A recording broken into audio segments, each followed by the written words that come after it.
And I would like to welcome everybody to the, what's the date? The May 7th, 2024 IFC TAG meeting. I believe that, Dustin, we need to take a roll call to see if we have a quorum. Yes. I'll begin with Roger Haringa. I am here. And I will circle back for alternates after we go through primaries. And I'll call alternates if the primary is not present in the first go around. Ning Wang. Yes, I'm here. Thank you. Quinn Tai mentioned earlier he's going to be absent today due to a conflict. Ken Brulette. Present. Oh, sorry, I skipped over Ray Shipman. Not present at the moment. Hugo Sotelo.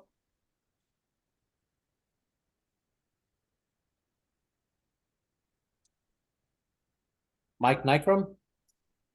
Yeah, right here. Ricky, I tried to return your phone call, man. I've seen that. We'll talk afterwards. Bill My Bush. Present. Ricky Campbell.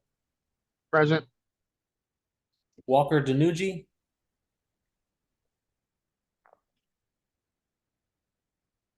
Dave Cocott, the alternate for the fire protection, is also going to be absent today. Sean Morgan. Present. David Mao.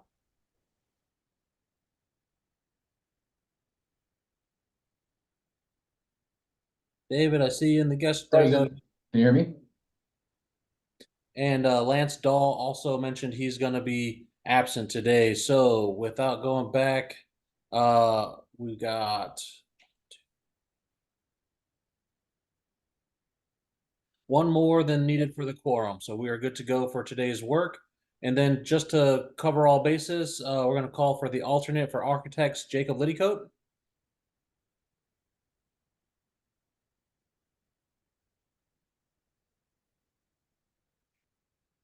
And then the alternate for fire sprinkler industries, Kevin Marr.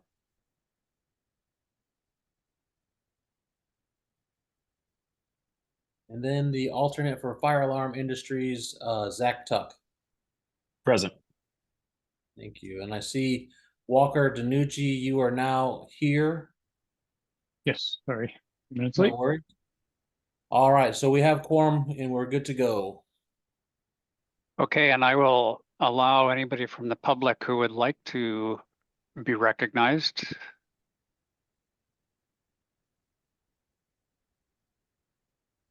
I only see one person from the public, and that's Andrea, but okay. So item 2 on the agenda, review and approve the agenda that was sent out. Could I have a motion to approve the agenda as presented on the screen? I'll submit motion to approve. Second. Okay, any discussion? My only comment, discussion comment is I will try to leave at least 5 or 10 minutes at the end for other business. There is somebody that would like to bring up some other business, I think, and we can deal with it at the end of the meeting. So having said that, any other comments? All in favor, say aye. Aye. Aye. Aye. Opposed? Hi. Oops. Opposed? Okay, agenda is approved. So review and approve the minutes of April 30th, 2024. They did get sent out in the meeting invite. Dustin, if you can, or Rosanna, who's ever running the thing, could you bring those up on the screen? Getting them up for you right now.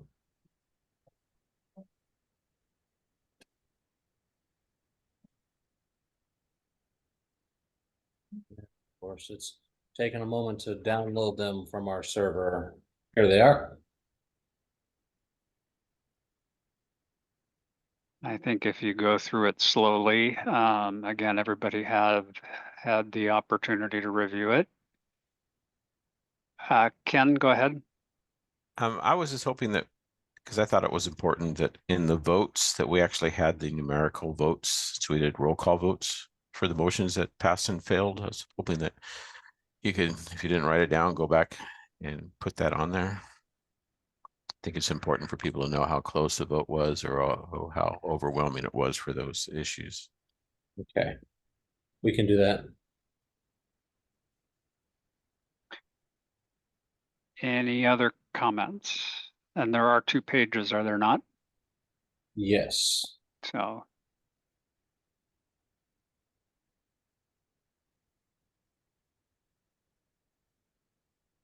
And so could I have a motion to approve the minutes as amended with the addition of the vote counts? So moved. Ken. I will second, Walker.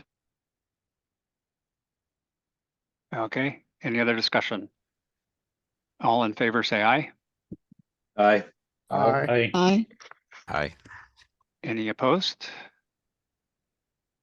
All right, so now we're going to get into item number 4, which is review of work completed and received by staff. And I'm going to turn that over to Dustin and/or Walker, it looks like. Gotcha. So I'll lead into it. I have everybody's name who turned in these chapters here just so that they can speak up if needed. We had a little bit of a issue getting them online for everybody, so apologies that they weren't on in a more timely manner. We're working on getting that done. But what we were doing with those to get them ready for everybody was to make some quick amendments to the report spreadsheets that you guys submitted to us, and it's to kind of comply with the contract requirements from ICC that we're not spreading around their whole code. So coming up, I should have the spreadsheet for chapter 7 and 8. Walker put those together in one spreadsheet, and so it's my hope that we'll go over these together and be able to that's my roll call. I'm sorry. It's taken a moment for it to open up. Dustin, if I could jump in, I guess I was thinking maybe an introductory for anybody that's new on the tag of the process that we're going to go through here. Okay. You know, there will be, what our goal is here today is the technical advisory group is to, I think Dustin's plan is to go chapter by chapter, and at the end of a chapter, we will, as a tag, hopefully approve the comments, and those will go on to the standing committee, which then will go on to the council. If there are issues or items within those chapters that are controversial or need additional time or effort to review as a group, we can do that, although there will be a whole lot of time for us to bring up questions or concerns over the rest of the year. So once we go through this approval process for each chapter, the council will theoretically in the meeting in a couple of weeks approve what we have approved.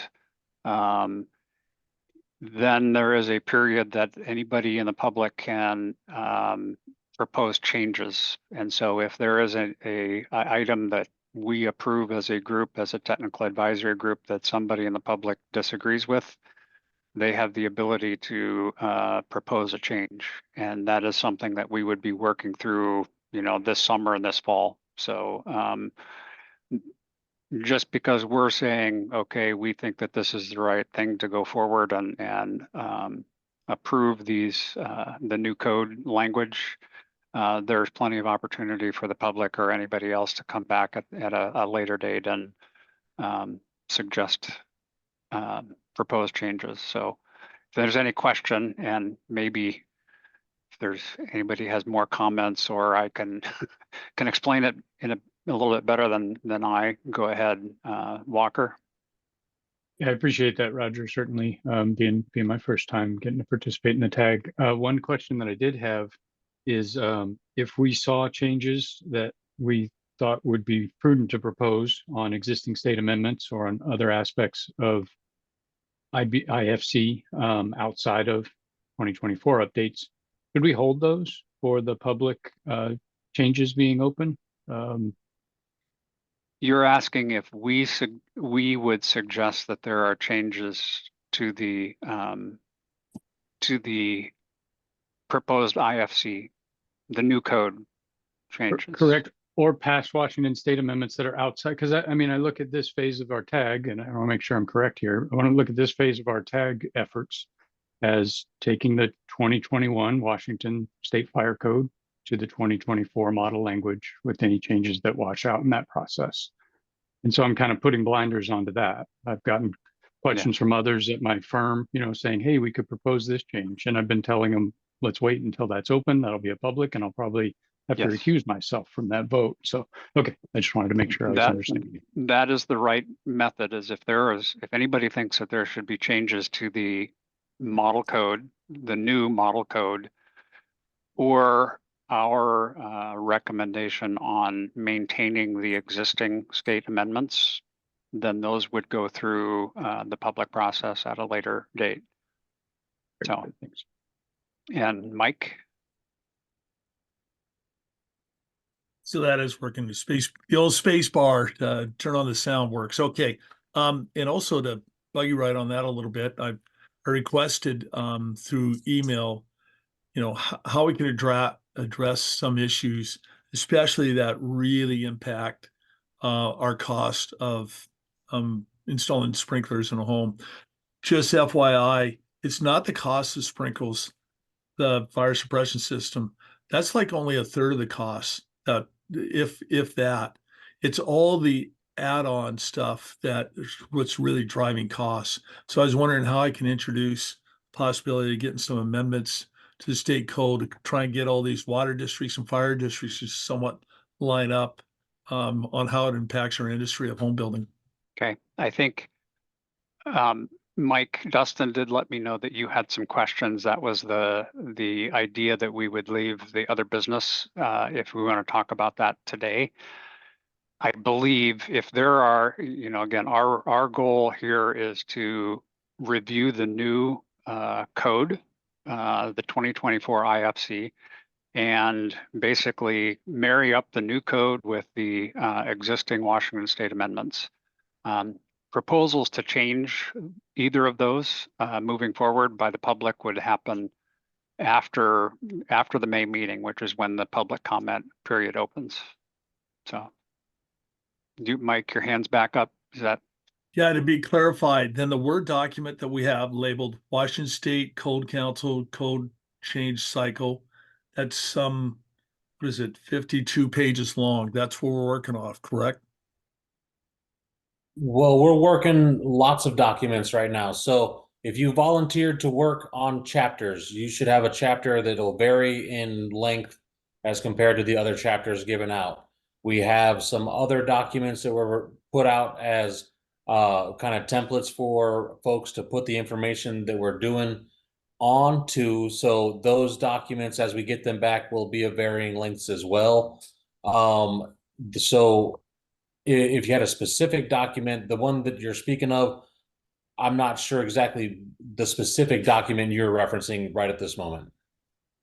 But again, I'm just trying to stay in tune. And Ricky and I, for instance, are being assigned chapters 5 and 6. I think Ricky got another chapter 36, maybe. And again, I'm trying to consolidate my information so I don't lose our information through all the deluge of these other stupid emails I get during the day. Not with the state, not with this tag, but other emails.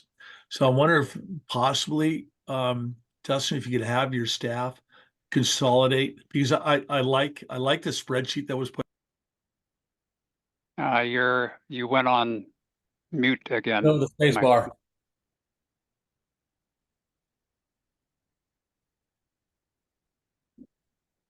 There you go. Somehow spacebar doesn't always work. But anyhow, I really like the spreadsheet with the tabs on the bottom of it, but then we've got this other Word document. Anyhow, I'm just trying to help hold this stuff together so that prior to meeting, at least for myself, I could like, kind of go to one email and kind of get it updated like a day ahead of time so I can hopefully be a little bit more prepared to hopefully offer some value to everybody else's time here. Gotcha. So the Word document is kind of our running draft for what will be submitted to the International Code Council for publishing. So if you see on the screen here, I got chapter 7 open on the right-hand side. And Walker's been through here. This section right here is an amendment to the model code. And Walker's made a recommendation in here for what we're doing. So that correlates with what he's got here in on his significant changes sheet. So all of this is going together. The Excel document that's got the tabs, the Word document, the work that we're doing on the Word document is helping us prepare for the publishing part of it.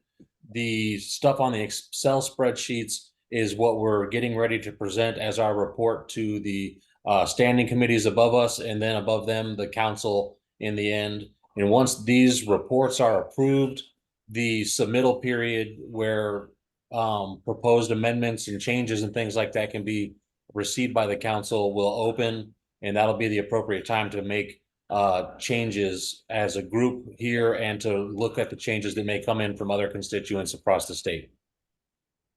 Well, I hate to sound so stupid, but that is a fantastic form you have in Word. How can I get that? Because frankly, I've been honestly, I've been going through my old 2003 book just to kind of get the synopsis of what's going on in each chapter. That's an awesome. How can we get access to that kind of format? You're talking about the Word document that's on the screen? Well, that's where we don't have the license to be able to send the whole code out electronically. So Dustin has sent those chapters. So if you're reviewing chapter, what did you say, 5, 6, or whatever, you should have those Word documents. So then we can I'll ask for it later. Thank you, Justin. yeah. Well, we can get you another email. So I'm hearing we don't have 5 and 6 for you. We'll review and we'll get you another message sent out here after today's meeting. Okay. With that, I guess I would like to get started, and I think Walker, you take the lead on this and walk us through. And Okay, so Walker, before you jump in real quick, what we've done is we've taken the model code text, or not just the code text in general from the Word document, and we've inserted it underneath each section where we've made some comments here. So that's the work that staff was doing after you submitted these. So here in his existing amendments review, in chapter 7, there was nothing for him to make comment as far as existing amendments. Then we have a couple sections in chapter 8, and we have the code language as drafted in the document here on the right, put into this report for clarity for people who are reading this section. And then Great. with that, I'll let you jump off, Walker. Okay, yeah, I was certainly hoping that you would have some time to review in there, and I appreciate you cleaning up and clarifying. I mean, I look at the spreadsheet as kind of the digest for the committees above us and the council eventually to be able to quickly understand and make their determination on items that we flag. So yeah, first up in chapter 7 was a model code change. Certainly clarifies record keeping. Certainly doesn't add or affect cost. So didn't see any reason that we wouldn't want to keep that for state of Washington. Gotcha. And so that's these top 2 lines here. I got them on this particular document shaded in between code sections. As we go back and do some stuff on some of these other documents, I realize that we have some color codes for whether or not we're going to keep amendments or change them. And so in subsequent documents, you won't see the black or the white gray shading kind of format in here. It'll be a little bit hard. I'll try to highlight stuff for folks when we're going through the document. And then I guess after 701.6.1, we have 705.2.7 in chapter 7. Yeah, While and you're, this one was, while you're getting there, I think Walker, what we will do is go through each chapter and then open it up for comments from anybody on the tag. At least unless we get into a chapter where there's a whole bunch of stuff, then we might have to go change by change, but yep, yeah, chapter 9 is going to be a little longer. It's 705 here was just getting NFPA 80 recognized in the code. Again, no increase or decrease. NFPA 80 certainly applies, so good to have it pointed out here in the fire code in chapter 7. Gotcha. And that's all that we have for chapter 7. We'll notice here in the existing amendments section of this report, he has a WAC number listed. It's listed as reserved on our website. So it's just a placeholder if in the future we're making an amendment this way. So there's no existing amendments in chapter 7 and just a couple changes. And Walker has recommended leaving the changes alone for chapter 7. And I believe that that's all we have for chapter 7. Yeah, and also just a note on the existing amendments. I had a question on that, and Ray Shipman helped me understand that that reservation exists because there was a past code change to chapter 7 in the fire code, so that was helpful for me just to recognize. And then also wanted to note under significant changes, I went ahead and put the ICC code application hearing reference number in there, so that kind of all together, because I had a tough time tracking down some of these. So as I got a little further along, I came back and added that in chapter 7, even because I had to keep track of it. I figured I may as well put it here, so anybody who wanted to look up more info could easily find it in the hearing logs. I think that's an awesome addition. Thank you. yeah, I will comment as well as I start going through. I'm going through chapters in the IBC, and it's the same thing. Any references that help other people is very good, particularly if there are questions or concerns about one particular change. So, any other questions on chapter 7 comments?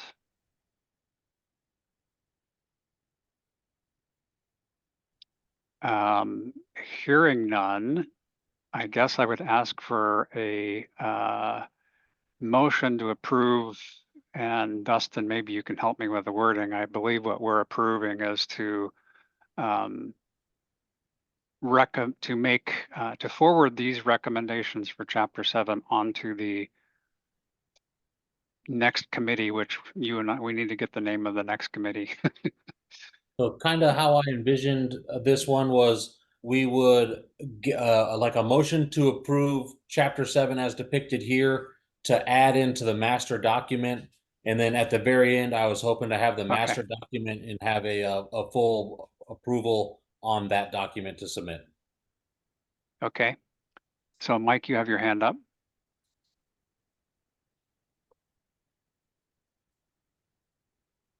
Interesting. My spacebar doesn't always seem to work on unmute. So I'm working off of a document, a Word spreadsheet that says Washington State Code Council Code Change Cycle 2024, etc. And there was zero mention of chapter 7 in the document that I'm working off of. So unfortunately, I'm going to have to abstain from this vote because I have nothing I can preview with. So that's just a point of order is all. So Mike, what the goal is here is individual members of the tag are going to go through chapters, and they are going to, at these meetings, present these particular items. And if you, certainly you would be able to go through them. If you look at the invite that you got, these documents were attached to the invite, or you can get them. If you go on the agenda at the bottom, there's a line item that says click here for meeting documents, and those will lead you to the meeting documents. So you get those, you will get, in this case, Walker's comments on chapter 7 a day or two ahead of time, whenever the meeting agenda comes out, and you can look at it at that point. The goal is then, yes, if you have the opportunity to review that prior to the meeting, it would be good. Walker will do the presentation of that, the chapter 7 in this case. Now is the time to raise any questions about 705.2.7 periodic inspection and testing of rolling steel fire doors. So that's the process we will go through. Is you will get these, you're reviewing your certain chapters, and then other people are reviewing their chapters. You will get their comments a day or two ahead of time and have the opportunity to review those. Okay, so just for clarification, only clarification. So I'm looking at my meeting invite right now. All I got was the agenda, and I've scrolled through the bottom of my meeting invite. There are no other attachments on what I received. That's all. Just to clarify, and I want to move on if we can, but is there not a click here? Well, here, Dustin, oh, you're gonna load it up there? Yeah, I was just so I think everybody should be familiar with the SBCC homepage and these upcoming meeting sections right here. Since we've begun this meeting, our meetings kind of come off the top of the list, but we can go to see all events. And it's going to drag loading the page for me. But all the documents were posted there. They weren't sent out as attachments to the meeting invite. And that's mainly because we were still working on them as this invite came out. So apologies to everybody for not getting most of these on here sooner to be able to review them. We had anticipated having some workforce, and then we were a little bit shy on the workforce in the office, and so it took more time to get them ready to post for everybody. So we have the chapter 7 and 8 existing amendments and significant changes. These are all in PDF format for everybody. So everything that we're planning on looking at here today is here. Full disclosure on chapter 9, the significant changes report is not where we wanted it to be. So we're going to have to be looking at the Word document side by side. And same thing for the existing amendments report for chapter 33. That's about 50% complete for the document that we're hoping to show today. But we do have the information to go over, and we can make notes and finish up the report with the approval of the tag if that's what we want to do, or we can bring this back next week after we've had a little bit more time to digest chapter 33. But right now we're in the middle of chapter 7, and it was the intent and hope that with the presentation by Walker that the tag members would feel informed enough to be able to make a decision on these sections. Yeah. No, And I'll just add the SBCC to my favorites here and track it better. Thank you. You're welcome. And Mike, if you, at any time you don't feel like you have enough information, you can certainly abstain from a vote. So with that, I will go back and ask for a motion to approve the comments to chapter 7 and move these comments into the master document.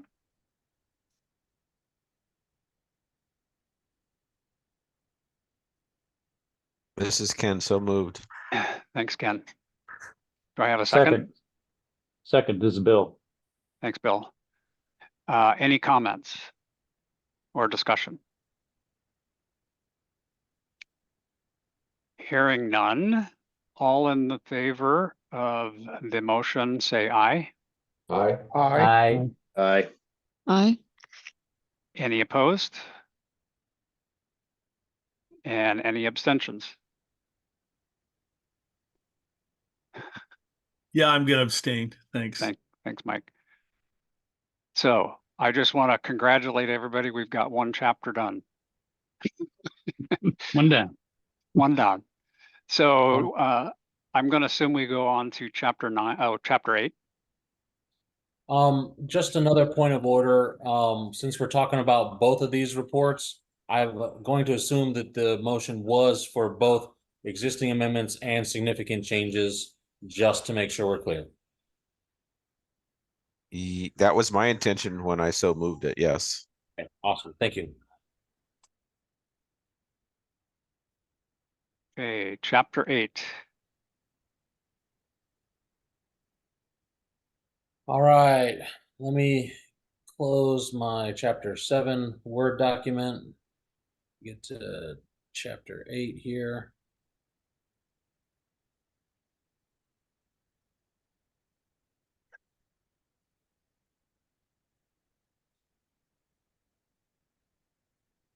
All right, chapter 8.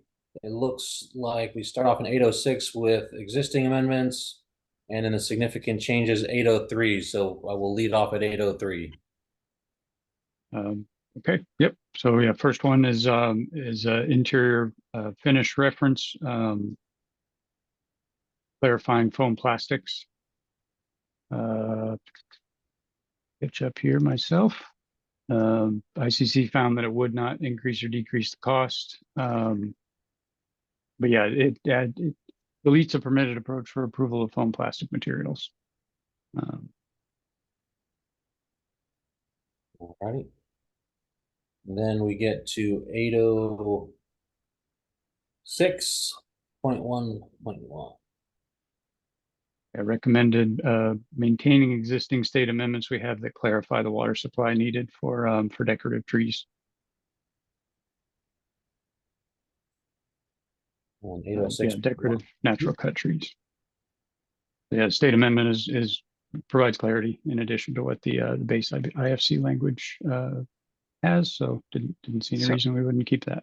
So just for clarification for everybody, what we're seeing in 806.1.2 is the red cross out and the green add are inserting the existing WAC amendments into the code.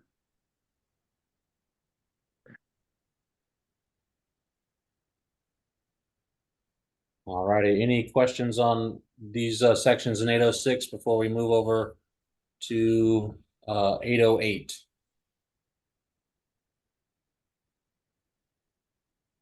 Ken. I had in my notes just to make sure that that was the correct IBC section. So I don't know, Walker, if you checked that or not for the 24.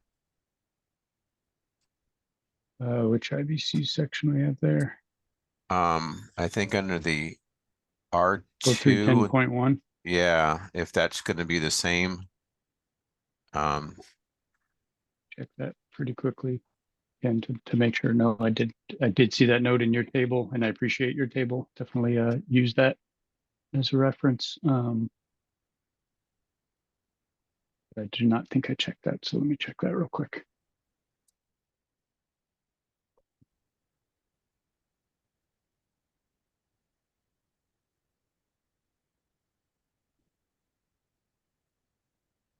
The slow computer bug too, Dustin.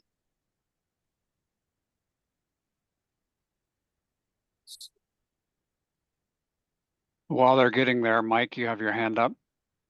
Yeah, thank you, Dustin. So I'm trying to follow along, and I clicked on the today's date for the action line on the SBCC, and the chart that I'm looking at, we go from 803.11 to 808 to 808. So I'm afraid I'm not following along on a reference to 806. So if I get back to our spreadsheet, Significant changes. so in Yeah. significant changes, we've identified sections 803.11.1, and then also section 808, which contains 808.1 through 808.4. We have in the existing amendments only sections 806.1.1 and 806.1.2. That might be an incorrect number there, and that's 806.1.2. So yeah, I gotta fix that.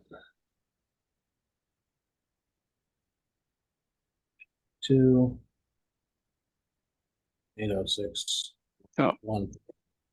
I Okay, think the so- answer is, Mike, is you're going between the existing amendments review and the significant changes.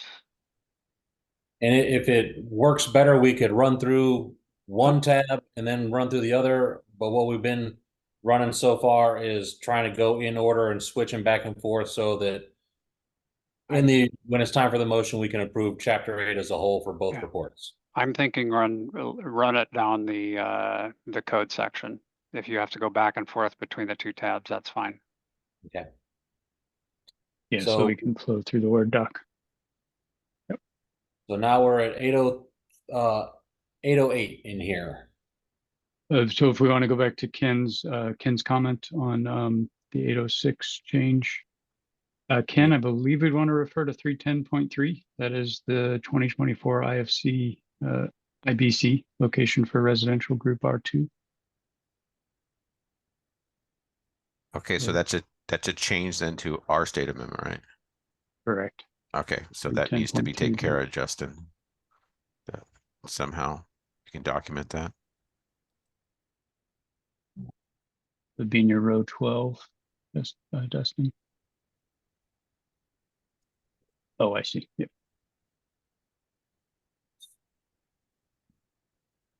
And it's 310 point what? IBC 310.3. 3.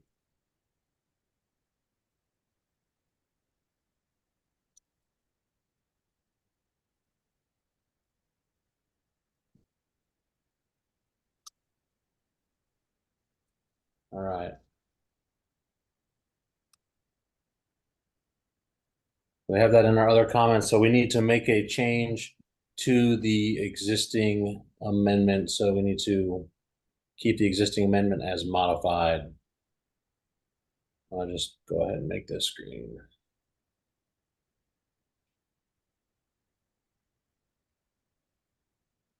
Okay, Does that seem correct to you, Ken? I don't know if you're double checking 2024 IBC. Yeah, but- I'm doing that too, but also looking at the WAC 5150 for a section 310 also, but making sure Yeah. it's the same. So, but I think it's right. I'm thinking of maybe 310.4 because that's the one that's not classified R1, R2, R4, or I. Care facilities that provide accommodations for 5 or fewer persons receiving care. I'm rethinking that maybe it should be 310.4. Just straight IBC. 310.4 is residential group R3.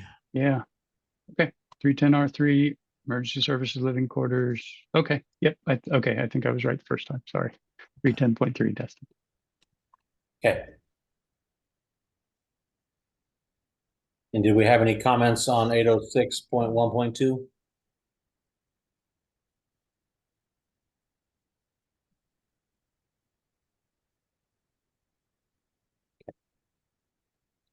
So then that brings us to section 808.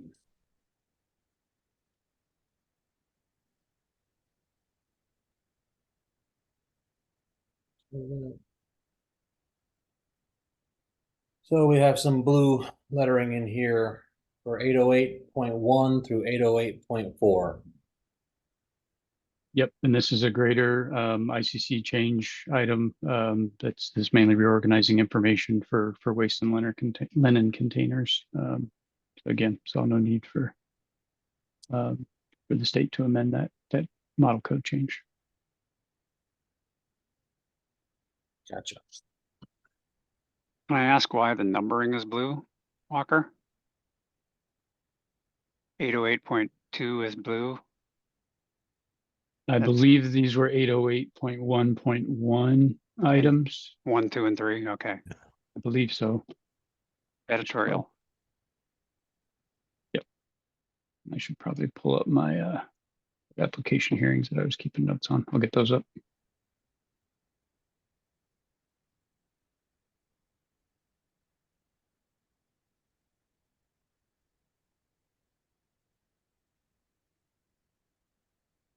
Dustin, I will suggest, at least in the recommended language down there, that you just add that they're renumbering some comment in case there are questions from somebody else in the,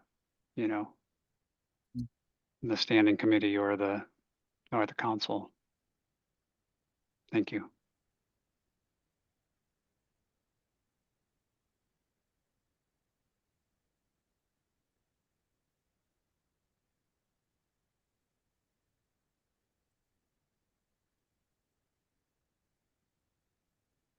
Does that look good? The renumbering is editorial. Old items are listed as 808.1.1, etc. down the list. Yeah, that's I'm double checking right now to make sure my memory was correct.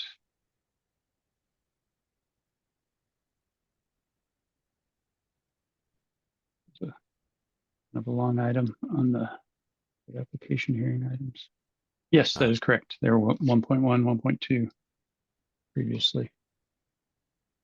Okay, and that brings us to the end of stuff identified in chapter 8. So I will open it up to any other comments folks might have.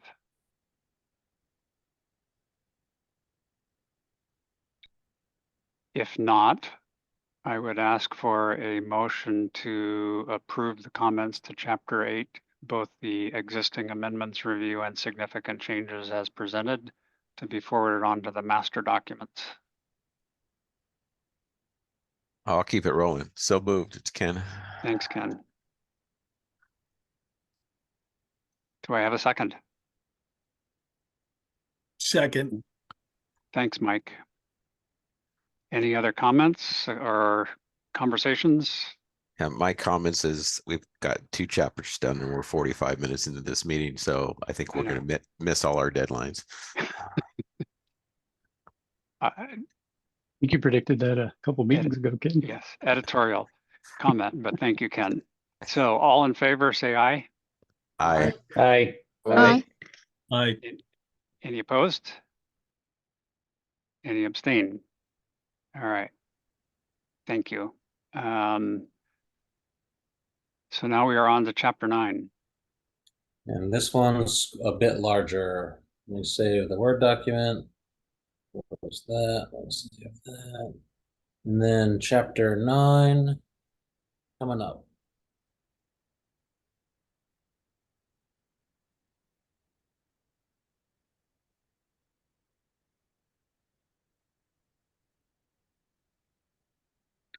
All right, so this one I didn't get I was in the process of inserting the code into this one. I guess I must have closed it without saving potentially. Anyway, our existing amendments, though, we have all of the code sections inserted in here, and so I'm prepared to go through. This one, I think it might be a little bit better. I don't know, Walker, since you did this, do you think it'd be better to flip back and forth between significant changes and existing amendments as I uncover them in the Word, or go through one report and then the other? I think probably as we come across them in Word, just so you're not having to jump around in the doc. Okay. So whatever's first easier up, for you, though, really, Dustin. honestly, I think we can make it work. So first up, 901.4.2. Yep, existing state amendment here clarifies, detailed requirements for non-required systems. So that is a good clarification we want to keep for the state. I'm just going to jump in because I raised my hand, but I think this chapter is so big that if we have comments on a particular section, I think it'd be best if we just quickly make a comment, which I am going to do. I had just made a note that we probably want to have the word approved italicized in 901.4.2. I did pick that up, but now I'm realizing that has to be reflected as a change to this state amendment formally. Well, did you add it, make the italicized here in this one, or is there another word that I'm missing? No, Yep. Okay. Yeah. But I didn't realize, Ken, that may be a formal change to an existing amendment. So we should track it as a change. Is that what you're saying? I think as far as whether or not it's editorial or regulatory in effect, this is more of a editorial change that will make it align with other definitions across the code. I don't think there's any need to formalize a proposal for it. Yeah, I think it actually does, because it's a defined term that it wasn't defined before, and in the WAC it does not show it italicized, so it does change. The word approved italicized and not italicized means 2 different things. So I think we really should we all know that's the intent of what it was. It just, if it didn't get put into the WAC correctly or something, but that could have been editorial. I actually found a couple instances where I felt like maybe ICC had italicized some things that the WAC didn't have appropriately, but Pull up ICC's web version and see. We already had this. Not that it would matter in the eyes of the state, but.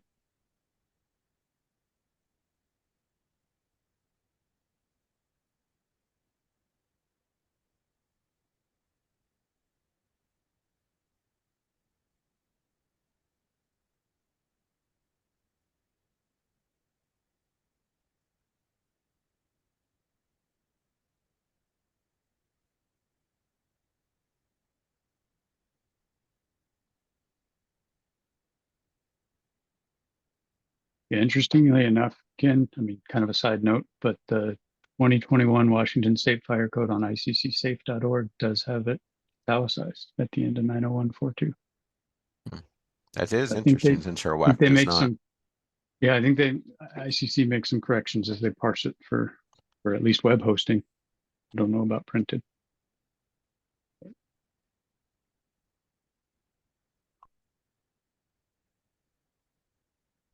All right.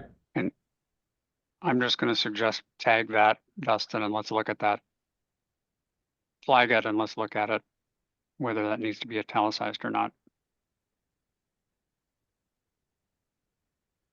Yeah. For ICC usage, it would be for ICC standard italicization rules, it would be. Yeah. So should we keep on moving through this one, and do we want to circle back to this specific section at a subsequent meeting, or go back later today? My assumption is, Dustin, that is editorial, whether that's italicized or not. And this tag, I would suggest approve it and give that over to the staff to answer that question and decide whether it should be italicized or not. And for Unless somebody else has an issue. I mean, we've raised the question. If you guys can, as you're finalizing the documents, confirm that, then yeah, perfect.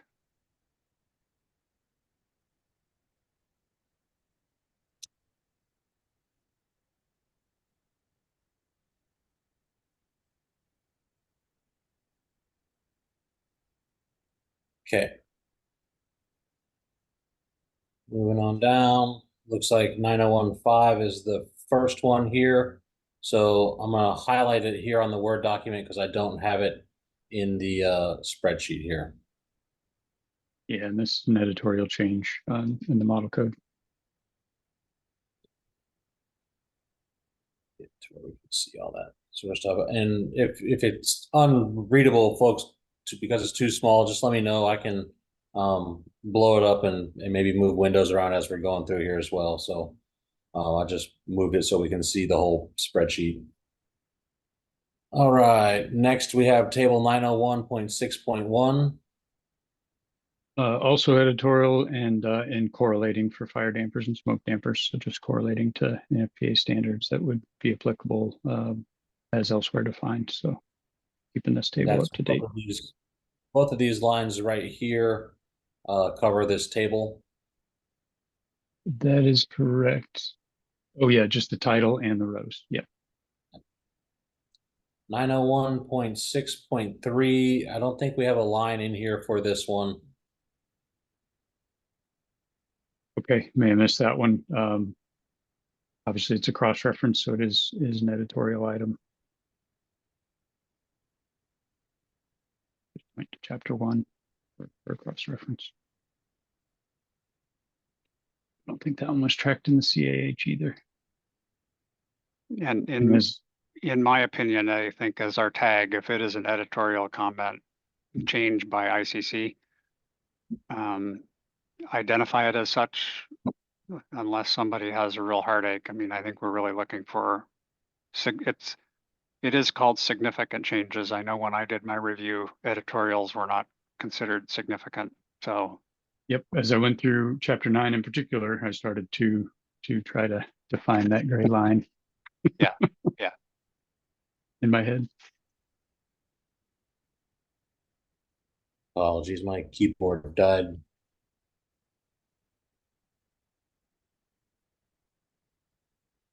So should I just not include that in the report since we're saying it's not a significant change? I would suggest that. I mean, Okay. there is, as Walker said, there's a gray line between what is significant and what is not. And I don't know if we want to make a kind of a standard comment that if it's just editorial, that's not significant. I know that's how I have been reviewing the IBC sections. Okay. Then I think Go- it's fine to flag it, and you know, as we go through the section like we are here, and okay, there's blue, but all right, it's editorial.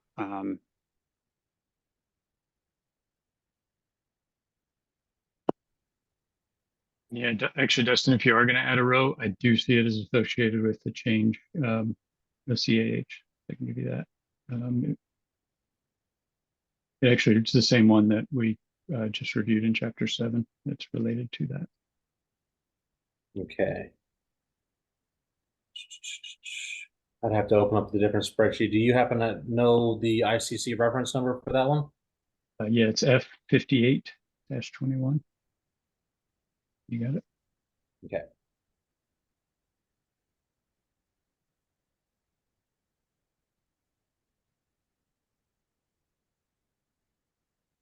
Okay.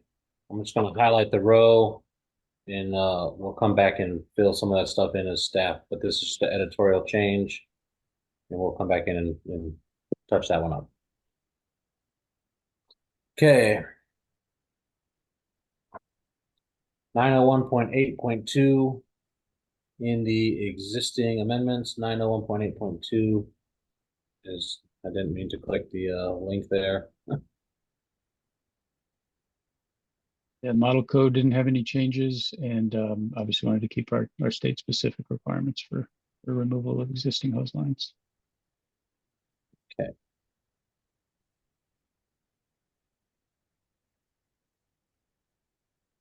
Nine oh 3.2 here. There's a state amendment to here as well. Yes.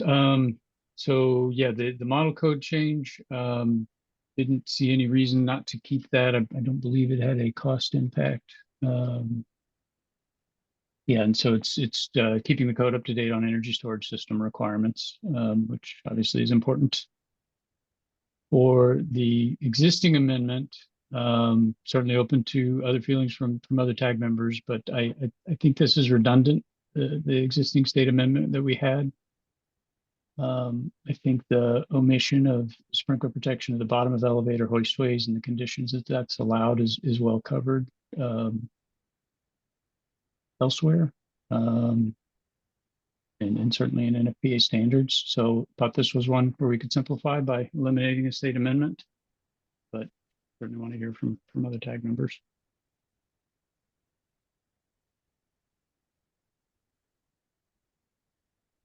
Mike, jump on in. Yeah, I mean, sorry. Yeah, on the issue of elevator, you were talking about elevator pits, right? This is primarily to commercial, or does this also affect residential, especially 4 units or less? It's for enclosed and non-combustible elevator shaft bottoms, so I think it's primarily going to be commercial. Primary, because I do have elevators built in single family homes in 4 units or less, and they do have a shallow pit. So I want clarification here. As long so as yeah. it's, oh, sorry, as long as it's listed in other places, I don't have an Yeah, issue with it. Yeah, no change to what the building fire code and NFPA 13 would otherwise require, Mike and Ken. Yeah, that's exactly my point. And in the spreadsheet, I can't quite read it, Dustin, with the size, but in the spreadsheet, I kind of laid out those reasons. Here in the little orange section. Yes, correct. So yeah, if we didn't want to eliminate it entirely, we should at least point to the 2024 IFC 903-311 items 4 and 5. The point I want to, sorry to interrupt, but the point, and I apologize for interrupting. The point is there a volume? Is there a volume area limitation here? Because, you know, I'm talking a void of, man, if I had to guess, probably, you know, 6 by 6 by 2 tops, 36, 72 cubic feet. Is there a a volume limit here? No, there's not. If Dustin, if you want to flash forward to 903.3.1.1.1, you can look at items 4 and 5. They're also quite generally worded for non-combustible hoistways. A little further, 903.3.1. 3.1.1.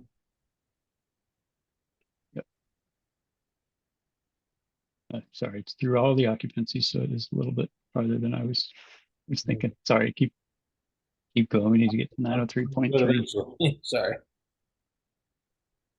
903.3.1.1. I'm sorry, Yeah, guys. so no problem. Sorry to be persnickety on this, but when we do ADA compliant in multifamily, as we hit 1 out of 20 occupancy, this is an issue that I want to make sure we're not overthinking, because sometimes I'm not sprinkling buildings because they're 1 hour with throughout. But in this case, I don't want to end up having some fire marshal saying I need to sprinkle this particular area on the building. That's what I'm trying to avoid here. No problem. Ken, you have your hand up. Are you, I do you have apologize. something different? Yeah, I do. Yeah, I I do. apologize. I'm pointing to the wrong items. Go ahead, Ken. Okay, so the items that he's showing up on the screen, that's existing 21 language. When Dave Cocott put together this code change proposal, that does not cover what the code change proposal was for. It was specific to be able to remove it. And then also in chapter 80, we made changes to the reference NFPA 13 document in what was not adopted. So I'm not in favor of getting rid of the amendment because I do not think it's covered in the exempt location section. Okay, thank you, Ken. Yep, and I'm in agreement looking at this again. I agree. Apologies for that. So Well, should sir, I? sorry, I'd appreciate additional clarification on what you just said. What would you like me to clarify? Do you want me to say it again? No, was it you, Ken? I didn't realize. I thought it was So, Walker. so Dave Cocott put together the proposed state amendment that was in there that said bottom of the elevator hoistway and the closed and non-combustible elevator shaft does not have to have sprinklers. And that was put in because it's not shown any place else in the code. So we wanted to be able to eliminate that sprinkler and the cost of putting all of that in there into the pit, trying to lower the cost of construction. And so we like to keep that amendment in there. Thank you, Ken, and I agree. Certainly wasn't trying to take away the allowance. So if I kill this, the top half of this orange box, that'll be what we're looking to do, correct? We want to keep existing state amendment that adds exception number 2. Yep. And I think we ended there. I do think we just got to double check with chapter 80 and just make sure with the new edition of NFPA 13 that will be referenced, that we make sure that we have like an accept a certain section of NFPA 13 that we're not adopting. We just got to make sure we need to do that. So maybe just a note to correlate with chapter 80.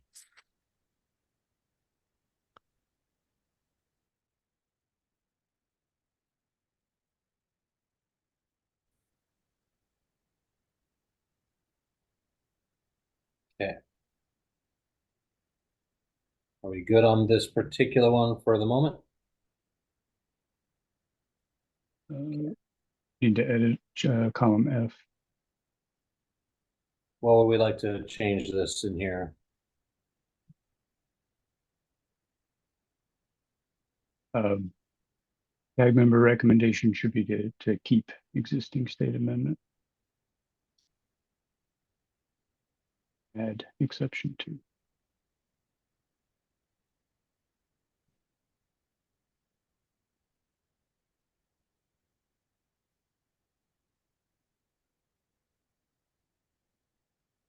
Sorry about that. I moved through this one too quickly. All right. You only had the hardest chapter, so don't worry about it. That was a big one to bite off. And then the word doc also. Dustin, I think we just basically want to copy that column F into the.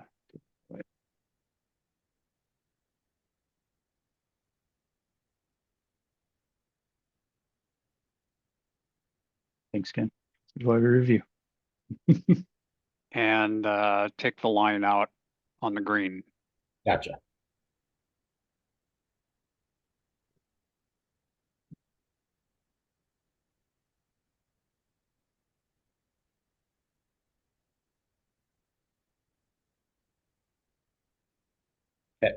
Okay.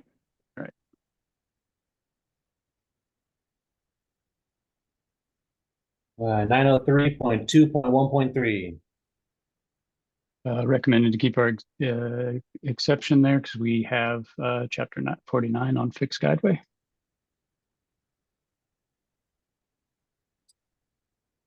I will ask Walker, is 4901, has that changed? Just flagging the same question that Ken had as, It has not, but that's so 49 is not an IFC chapter. It's reserved by IFC. But state of Washington adds NFPA 130 in, and we're going to go through that at the end of the meeting, hopefully today. Okay. 49 is the last one we hoping to cover. So I had a question on whether we want to update the edition, but we'll get to that.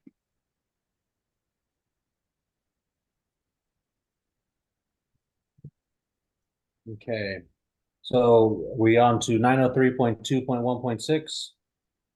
Yes, recommended to keep the state amendment to apply the requirement to the entire building, not just the floors between an occupied roof and exit discharge, which would exclude basements. So I agreed it should apply to the whole building. Okay. 903 go 903.2.1.7. Yep, recommend keeping the Washington State Amendment for nightclubs to require sprinkler protection.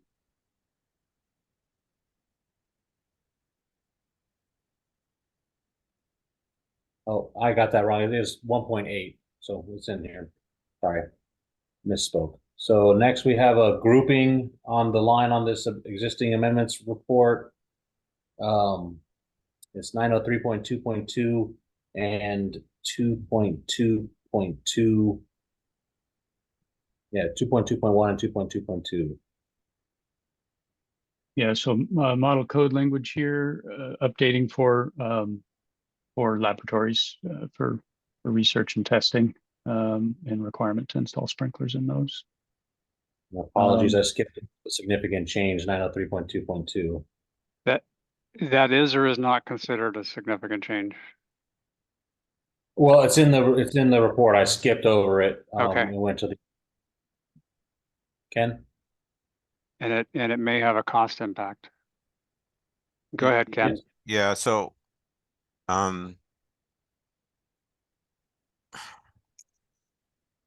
so this could be significant change because I can think of that I have a proposal in front of us in Seattle that somebody's using a Connex box for testing and research and development of lithium-ion batteries. And this would require them somehow to put sprinklers inside of it. Sprinkler. Yeah, and I know that there's not another type of well, actually there are other types of extinguishing systems. I think we might need to review this a little bit more and just there might be an alternative extinguishing system that could go into those. That Connex box being defined as a Yeah. building. Well, that's the whole thing. It doesn't say building here. Throughout Yeah. this is a fire area, so it's just an area surrounded by walls, fire barriers. And Yeah. so maybe what we might want to try to put it in an exception or something. So I think we need to maybe just put this on the back burner and maybe look at a future code change for it. Be an exception or acknowledgement of an alternative. Yeah, just exactly. fire Just protection system. yeah, something that we might want to look at developing a code change to, but I don't have any language for it now. And I wanted to double check to see what's been proposed in the 27 code to see if they've tried to clarify this a little bit better. And I would suggest, Ken, I mean, what we are doing is we can flag it. That yes, there's a cost impact. Then the next step would be to you or somebody else could propose a change, an amendment. So, Mike, Yeah. you've got your hand up. Well, good point on you, Ken, because I'm working with a company called Kilos that's actually looking to set up a fast charge DC battery storage systems nationwide. Good point that you're bringing this up.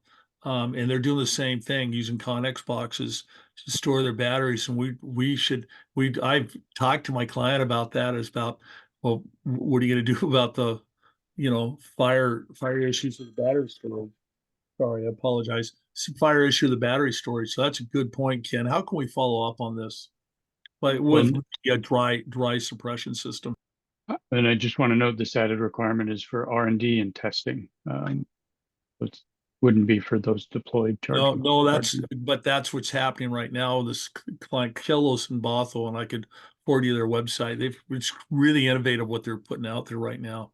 Well, I'm just going to remind everybody what I believe, and I may be a little bit a little bit off here, but I believe we've been directed by the legislature to approve the 2024 IFC. So what our goal is here is to flag this one as this is a potential cost impact. If we as a tag say, yes, this is a potential cost impact and needs additional review, then the next step, which will be during the summer, we would formulate a proposed amendment. So I don't know that,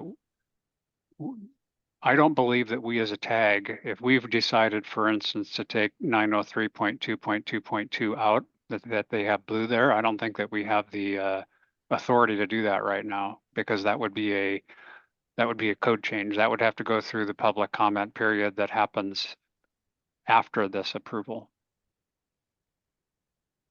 So I think believe- it's appropriate to have additional review marked down on it, as far as getting this report to those in the committee and the council at large.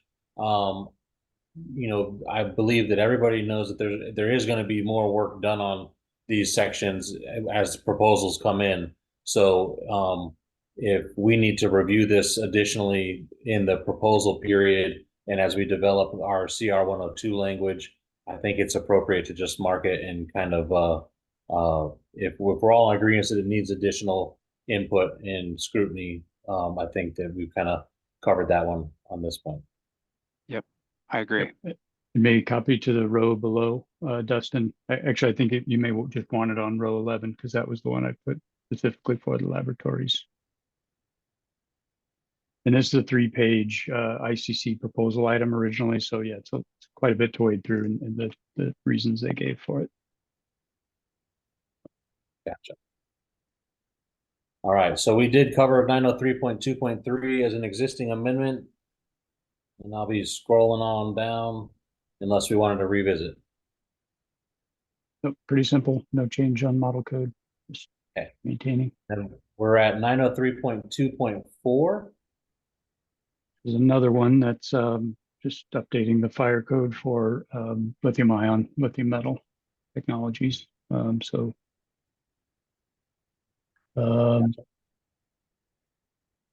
Cost item, some of those items we just talked about would apply to these changes as well. So that maybe should be part of that additional review. It's the same ICC CAH number. So just put it on both.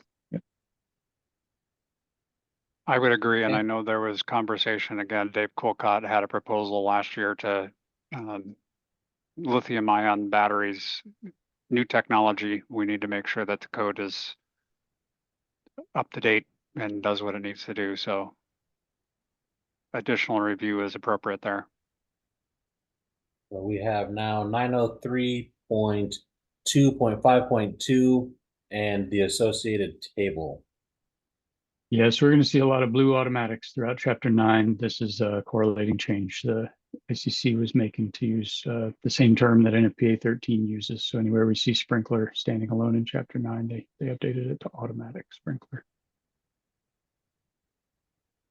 903.2.6, an existing amendment. Yep, recommended maintaining that. Just for Group I, I did not see any reason not to maintain the state amendment that we already have.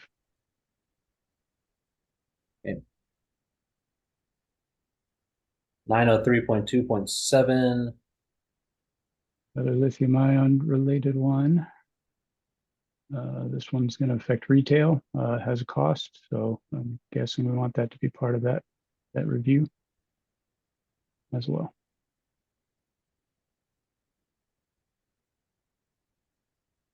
Okay. 903.2.8. Maintaining existing state amendment for Group R1. Can I just ask Walker, I know that there's going to be conversation about sometime this year, there's going to be conversations about what's it called? Intermediate homes, smaller. We call it missing, we've called it missing middle. Missing middle, yes. So is 903.2.8 going to be talked about under that as we start studying single stairs and that kind of stuff? I think it's relevant. I believe these added exceptions for R1 provide additional flexibility already. Okay. I don't have the history on the tag, so somebody's got a different understanding of the intent or origin of this. Yeah, I believe this is already an added flexibility that Washington has. Okay.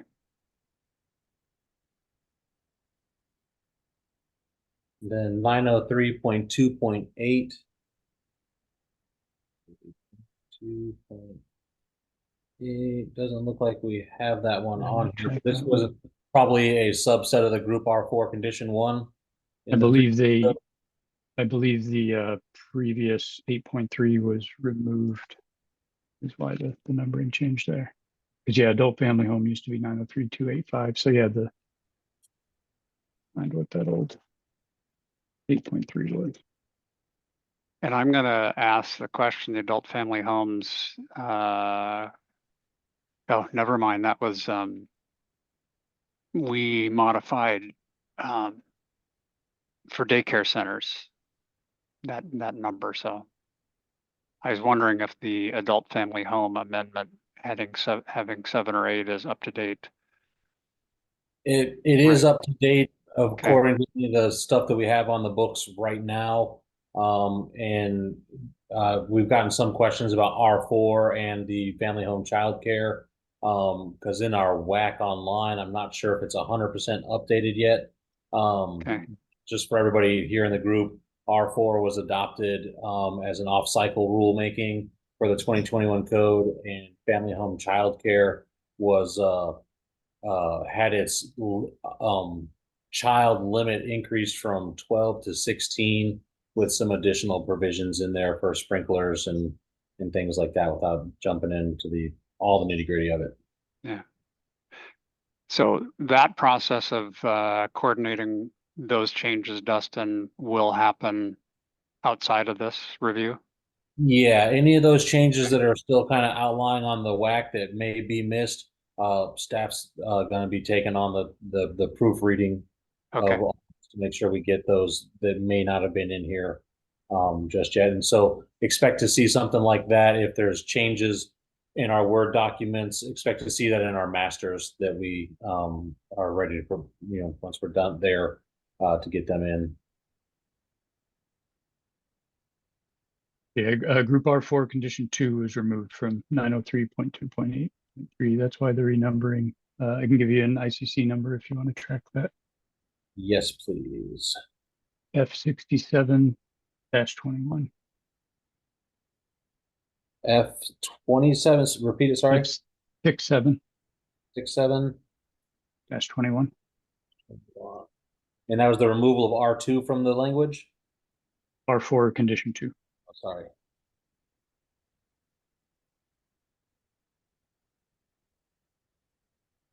Okay.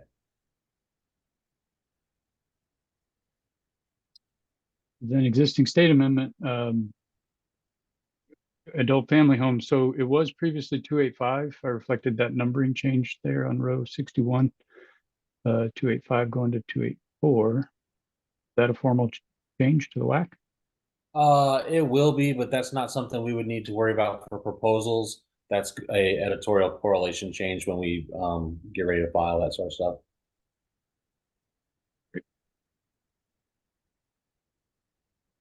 90329. Oh yeah, lithium ion, lithium metal related. Here again, Add the additional review on this.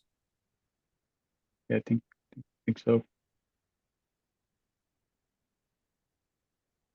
That is going to, yep, that'll require sprinklers where they may not otherwise be.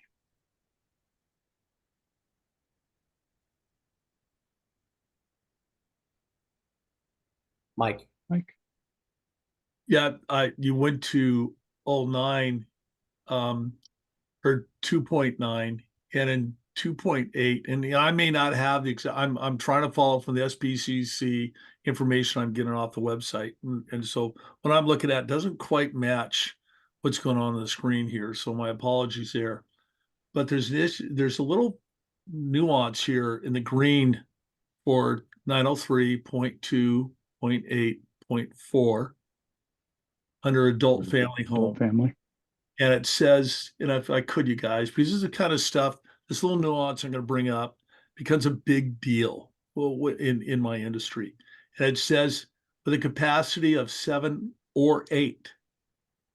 So why not just simply draw a line? Why say 7 or 8? Why? I'm explain that to me. Why don't we just say 8?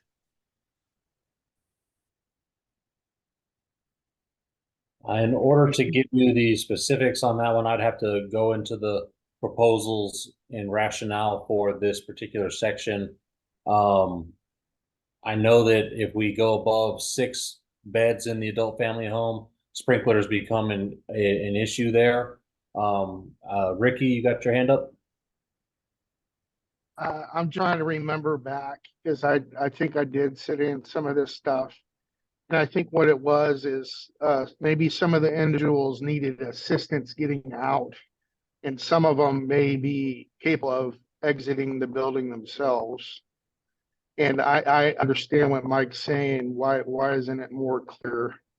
But I think it's like, are they ridden, or I think that's where that tank was. Maybe I we're covering a could be gap. misspeaking. Yeah. Maybe we're covering a gap. Something covers up to 6, something covers 9 and more, and so we're covering the 7 or 8 gap that's left. That's my understanding, is up to 6 sprinklers weren't necessarily required in an adult family home, but in order to get that 7th or 8th bed, you need the sprinkler system in there. If And they so require essentially assistance. from 7 to 8, I think it's just, you know, the way the words are, just to cover that 7 and 8 capacity. And then Dustin, if you have 9, it goes to something else. It's not an No. R4 or a, Yes, correct. That would be correct. If you have more than the 8 in there, you would not be classified as I believe, a R3, as this would be. okay. Mike, your hand's up. Yeah, and again, I think this affects us all. We're all now. We're all now visiting our relatives and friends that are in these adult family homes. I'd like to make the spaces as affordable and obviously as safe as possible. Again, the issue, I don't want to go too global. It's not the sprinkles that costs us money. It's all the peripheral. It's the water meter. It's tearing up streets and roads and so on. That's what really kills us and costs these. So that's why I would like to see a defined number, because now it sounds to me like that's going to be very arbitrary with the Tennessee or whoever's managing the the home. You know, how are they going to qualify? Well, this person's ambulatory and this person isn't. So it just seems, for clarification in the industry, we should define a number here. And I would prefer that number may be at what you guys see in your experience is a valid number, it's a safe number, but give it a real number. Mike, I'm going to suggest go back. I mean, put this on your to-do list if you want to propose an amendment. The way it was explained to me, and I would have to go back and confirm this, is if it's 6, if you have 6 people in an adult family home, you don't have to sprinkle. If you have 9, you're not under an R4. So this provision is specifically to address those cases when you have either 7 or 8. But my suggestion is to go back into the WAC that this comes from, the state amendment, and confirm that, and then let's make sure that the language in the code is up to date. But that's my suggestion. I'll do so, Roger, and I'll ask Dustin's assistance on it. Thank you for that direction. Yep. And just a little bit of heads up on that one. Some of the stuff that says you need the sprinklers is kind of alluded to in our code, but it says it outright in the Department of Health WAC where they regulate and license these. It'll say in there up to 6 beds you have this requirement, and then above that up to 8 you must have sprinklers in there. I just remember that being a frustration of mine, reading that to know for sure that you need sprinklers, you kind of had to go to something that's not the building code. And so Yeah. I do agree that there could be some additional clarity built into this.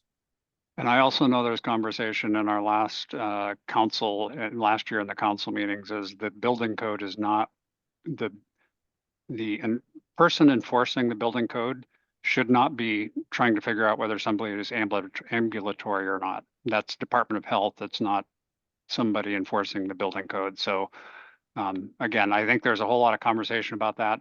I would, if you've got questions, I'd go back into the WAC and really take a look at it. And, you know, if you want to propose an amendment to it, we do that in the next phase. So there's also some new definitions that kind of address the ambulatory nature of folks in this fire code new to 2021.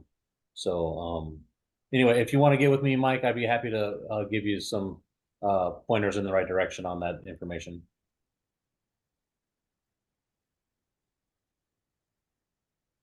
All right, so we're at 903.2.9.1. Well, it's part of F66. Yeah, lithium ion added cost.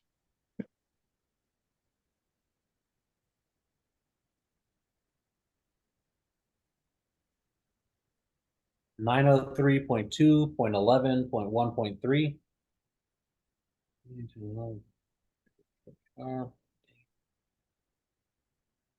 State amendment still makes sense and provides additional clarity. Getting down to 903.2.11.5. Thought this was also important to keep. Yep, it's added flexibility for state of Washington. That Oops. Pardon me. Here's the next section.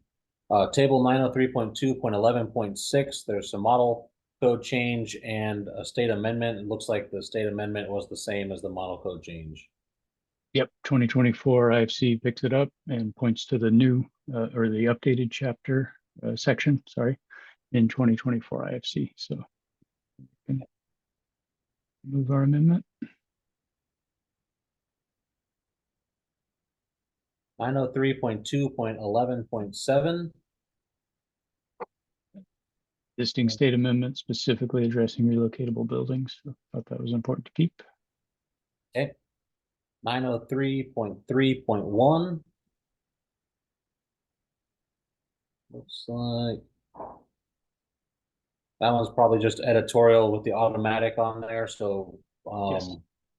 I won't mess with that one. 903.3.1.1.1. Yeah, this one's just adding instituting life or serious life or fire hazard. Didn't see a reason not to keep that. But maybe we need to separate that one from the 903.3.1.1.3 because that's going to be part of the additional review, I think. Oh, you have that one in this next line down here?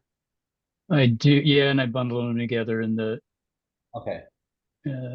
Word doc and spreadsheet. Actually, that 903.3.1.1.3 noted that the ICC change said there wouldn't be an increase or decrease in cost, but I think they were saying that because the requirements are elsewhere in the code, but those may well be the ones that we want to additionally review. So we want to add that on line 20, also the additional review. And like I say, I don't know if it's correct to say there's no cost impact, because sounds like we need to holistically review the Chapter 9 requirements related to lithium ion. Now, this one has the 903.3.1.2 crossed out. Is it renumbered in some way?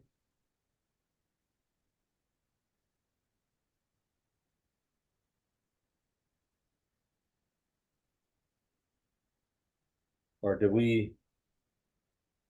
Did that auto, I don't know if that auto formatted as I worked through it, maybe, or I know that if anybody else is having trouble with the auto formatting, it is driving me nuts on this stuff.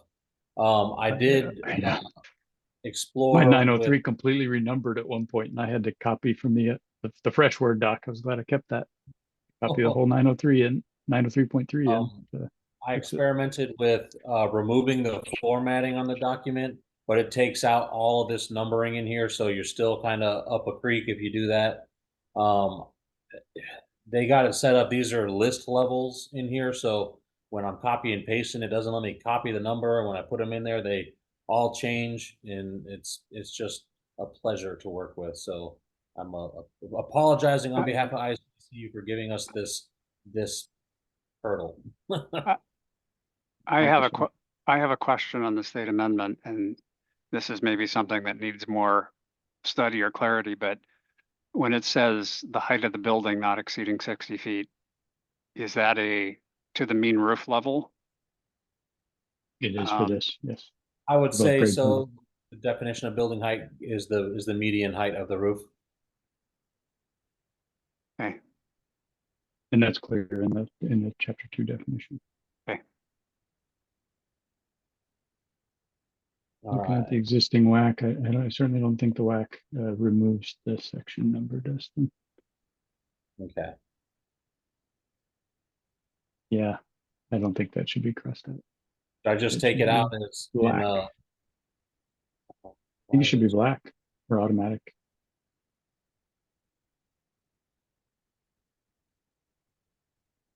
So, and that should be black text, correct? That's right. Yeah. Okay.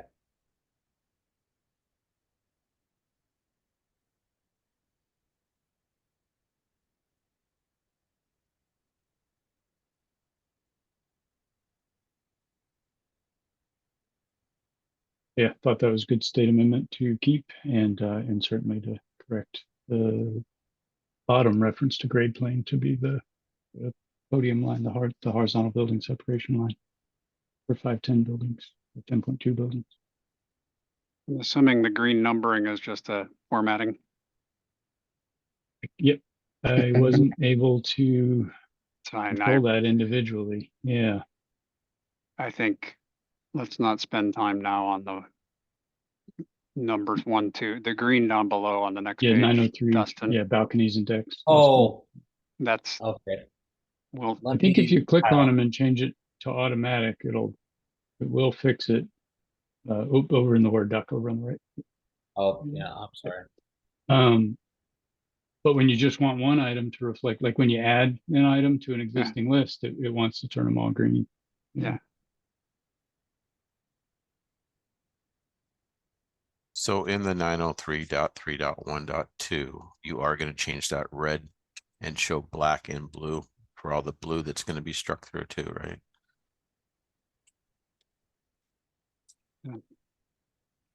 So up here in Yeah, 903. yeah, up there, because number 1 is in black. Number 2 starts for other than group R2 occupancies, comma, that's all in blue.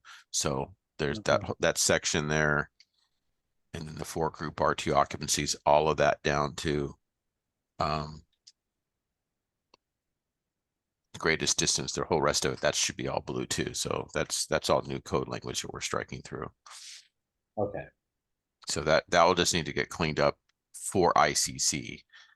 Yeah. Since you're not sharing this document with anybody else. And I guess the committee and the council should know that the existing state amendments affect new language. Right. I mean, I think it's important for the committee and council, right? Right.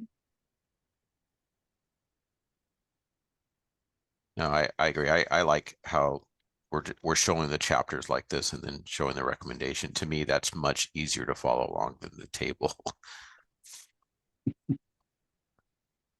All right, so I'll come back. I'll make sure that these numbers are appropriate. So the 1 and 2 here are. I'll just correlate with the code book on that one. And don't have a comment.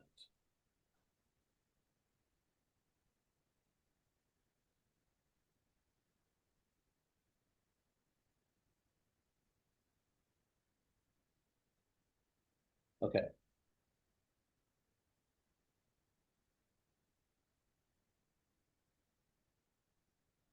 So 903.3.5.3.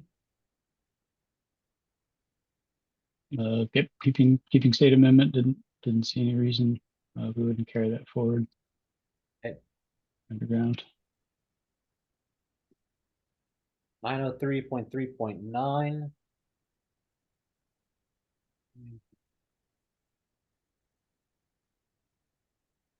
We don't have this section in here for this one. Sure.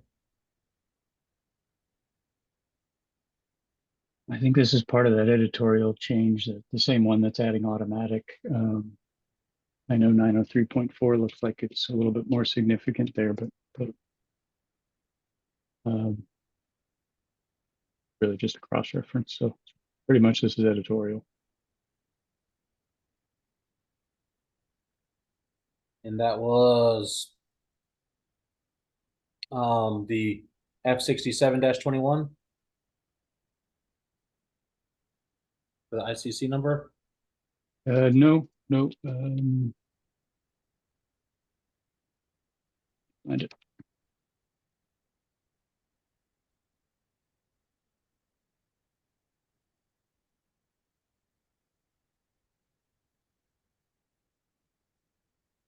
Or F5821, I think. That's right. Let me double check.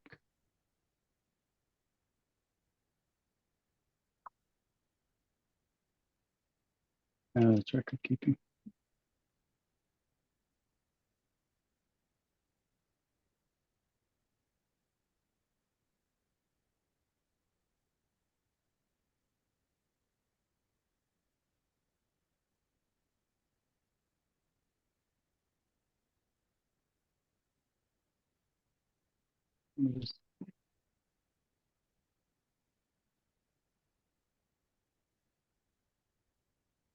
F75-21. F. We're in 903. Okay.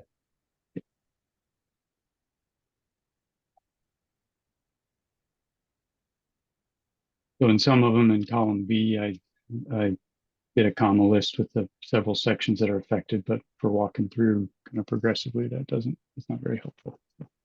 It's all good. Remember that. Putting in a little bit here or there, and I'll go back and touch it all up after we're done. What the heck? There we go. Okay, so that covers down to here, and now we're 903.4.2, 4.3, and 903.5. Are these all part of the same thing? Don't know if 903.4.3 is.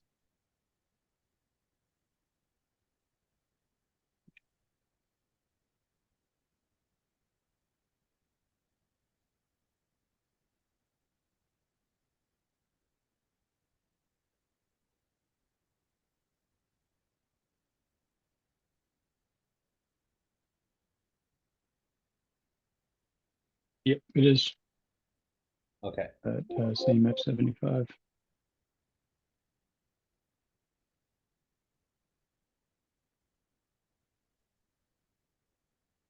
Okay. And 904.1.1.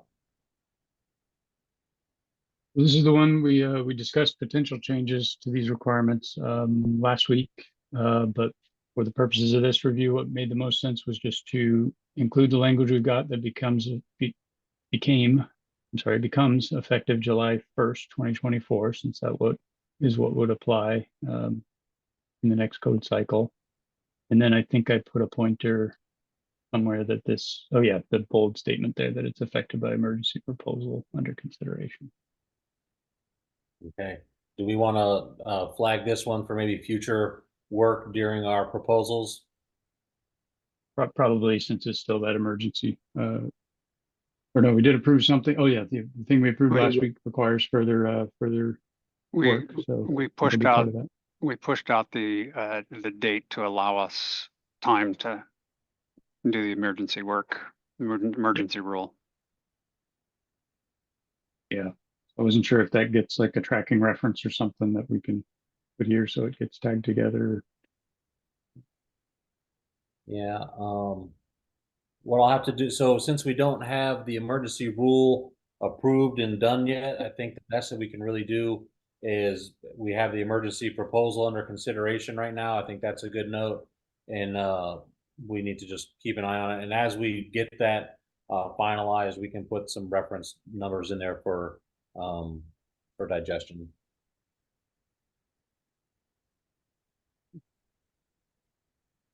Okay.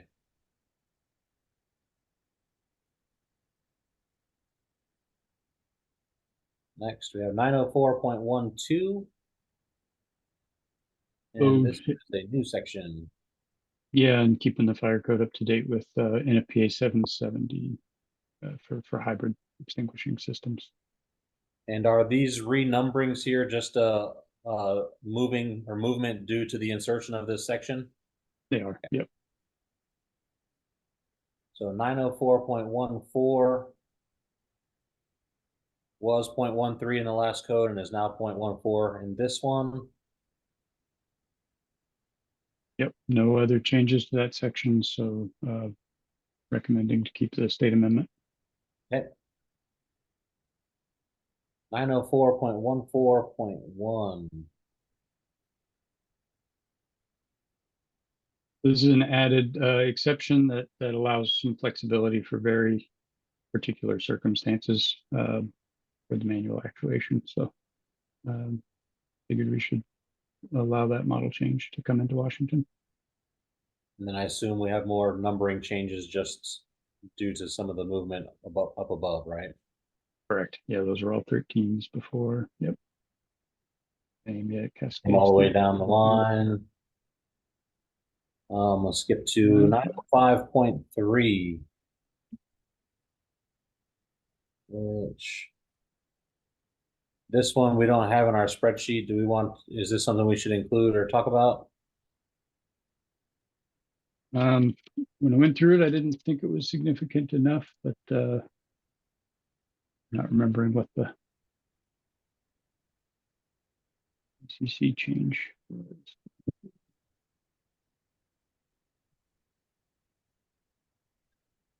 If anything, is that a relaxation for R2 townhouses? You no longer have to have a standpipe? I think it's actually clarifying. I think the exception one may have previously, did it just say townhouses before? Okay. Yeah, that's what it looks like. Yes, reason statement doesn't technically change the code. Recognize their locations in a townhouse. Yep, yeah, so it's clarifying editorial. We'll move on. Mike has a question. Oh, Yeah, is that previous section addressing dry standpipes for townhomes? Is that what I'm hearing? Yes. And Standpipe is it in general. just in a nutshell, does that allow for it? Because I mean, that would be being a townhome builder, dry standpipes, if that's viable and you all think that's a safe alternative as opposed to wet standpipes, it sure would be great to be able to have more allowance for that versus ones that are wet and under pressure. Yeah, this exempts R2 townhouses from providing standpipes in general. And it already existed. It's really just editorial. Sorry, Walker, I Mhm. missed a keyword. It exempts. It's what allows for dry standpipes. Is that what I'm hearing? It allows for R2 townhouses to not have any standpipes at all. Okay, and then when Okay, thanks.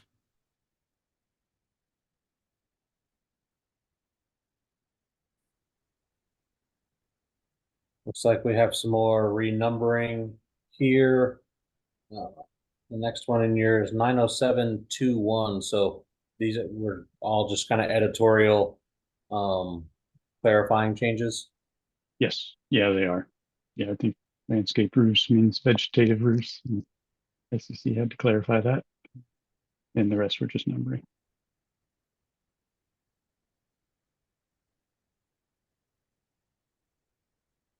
Will we say that this one is similar as well?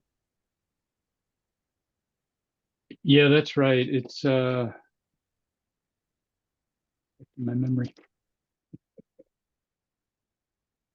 Previously it can't remember what it said that they now clarified.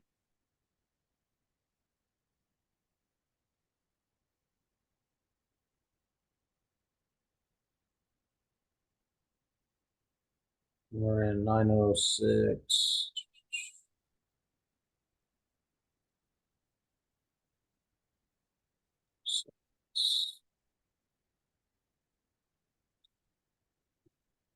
Nine oh 6.1. Not clear on why they Yeah, highlighted all that in blue. I just think that the R4 might have been struck before, if we're in the state, maybe. But Well, the it's R4 not new definitely language. previous, but this is looks like it's exactly the same. I don't know why ICC has it kind of bookmarked as new. Yep. And I don't see it in my red line version as new. Okay. Then we'll move on from it.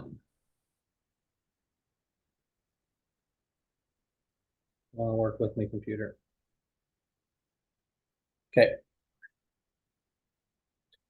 Another one, 9061, just adding on-demand mobile fueling in here. So yeah, that's just a correlation there. I didn't get a highlight, or maybe I've got a highlight statement down below, but yeah, I didn't see any reason not to keep that. Okay, I didn't get a highlight statement on that one. We have 907 2.1. I think this is mainly a correlation. Exceptions buried in a standard. Yeah, so it's correlating to requirements that would otherwise already apply. Probably make sure that state doesn't make changes to those, but I agreed that it's good to have it here as a pointer so that people aren't broadsided by it when they get to NFPA 72.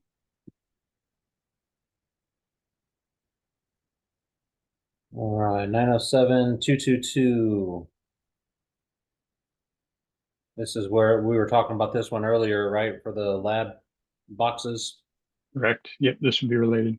Yeah, so we want to have some additional review. ICC definitely agreed it had added cost for air sampling smoke detection.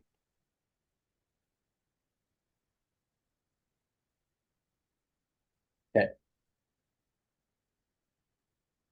And then Group E State Amendment 90723. Yeah, recommended carrying forward existing state amendment. Gotcha. This one was a booger to get into this spreadsheet. And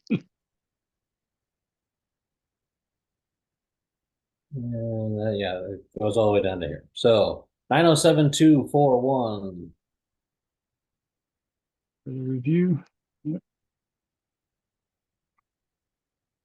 Yeah.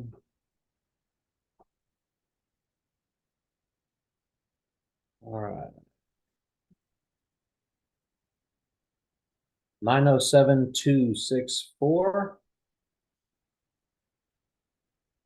Maintaining existing state amendment. And I think this is our section. I don't think IFC model code has 264. And 90727. Here, group M. So keep the model code change. Yep. Looks like this one's more lithium battery, probably needs additional review. Correct. Yep.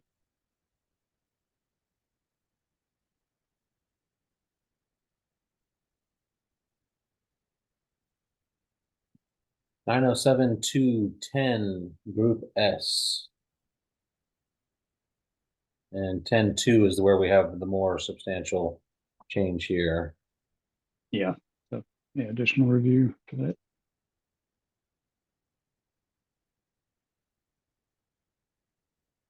State amendment 907.2.11.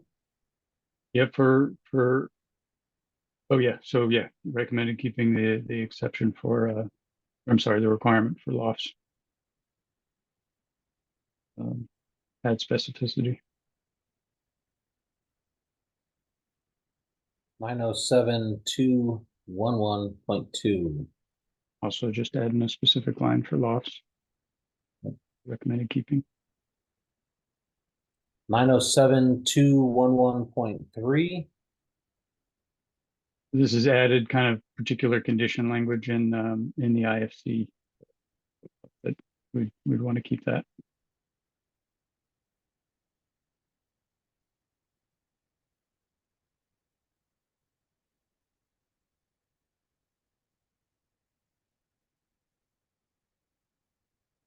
Looks like I need to add this one in, or is this inclusive in this line? Looks like not quite.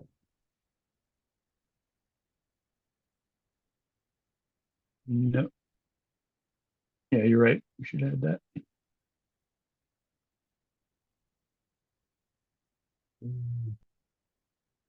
I think we want to move it up a row. Should go before 907.10, but otherwise. You're right. You're right. Mike, question? So we're talking about sprinklers in R1 occupancy in that group. Am I keeping up with that right? We're on smoke alarms, 907. This is smoke alarms adjacent to cooking appliances. For R1, right? Correct. Is it possible to work on an amendment on, okay, everything I build? I mean, I went from the day of having like 1 or 2 smoke alarms in a 1,500 square foot townhouse to like 10. So one aspect that is we have vaulted space, having the smoke alarms at least accessible so that people can, not disconnect the darn things when they're way up in a vaulted ceiling someplace. Is there some way we can deal with that in the code so that our fire inspectors could give us some latitude of locating smoke detectors in a spot where people can actually reach them?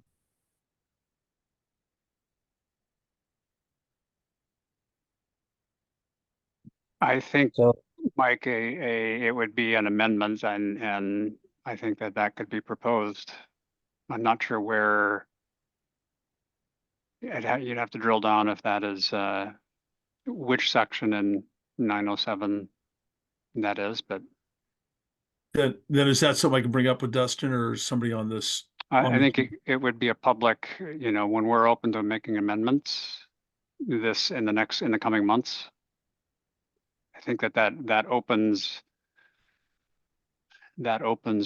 theoretically in 2 or 3 weeks after the May SBCC, the full council meeting, is when Yep.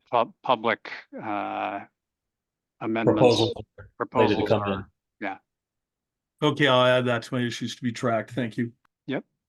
And then you may want to correlate anything you're proposing in the IBC and the IRC if you're looking for all that. All right, 2, 3, good there. Point 12, ICC's adding specific language for special amusement buildings to require fire detection and alarm there. Walker, do they pretty define sure. special amusement areas? The building and fire code do. Okay. Yeah, so this is your theme parks, your. Okay. Yeah. Thought I had a row on that. Justin? Doesn't appear so, so we can throw that in here as well.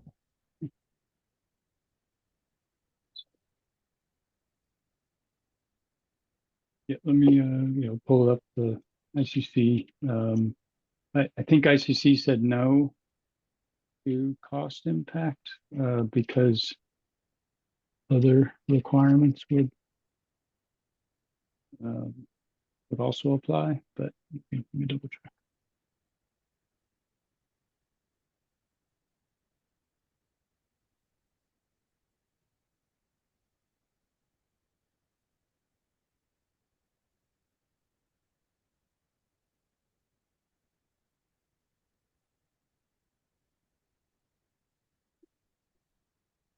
I'm going to step in. We've got 10 minutes left for the today's meeting. I am going to propose that we extend the meeting. I would love to get through chapter 9 and the other chapters, but that depends on if we can maintain a quorum. So I'm the one supposed to be in chapter 33 and I already have another appointment at 4 o'clock, so I will not be able to stay. okay, Ricky, you got your hand up. Yeah, Roger, I do have a hard stop at 4 as well, but by all means, you guys can continue. Okay, David, I've got a meeting at 4:15. I'm sorry. I have a meeting at 4:15. Okay, So Ning, it sounds like we'll be losing quorum at 4. And I guess what I would ask the tag is a longer meeting necessary and prudent for next week on Tuesday, starting earlier in the day, or whatever is working best for everybody? What chapters will we have, Dustin? Do we know? I don't know off the top of my head right this second, but at the minimum, what we already have here on our agenda today will be forwarded to the next agenda, and whatever else comes in by Thursday this week would be added to that agenda.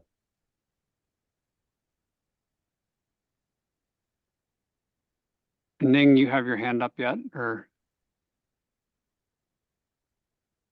Yes, I also need to drop off at 4. Yeah. Okay, okay.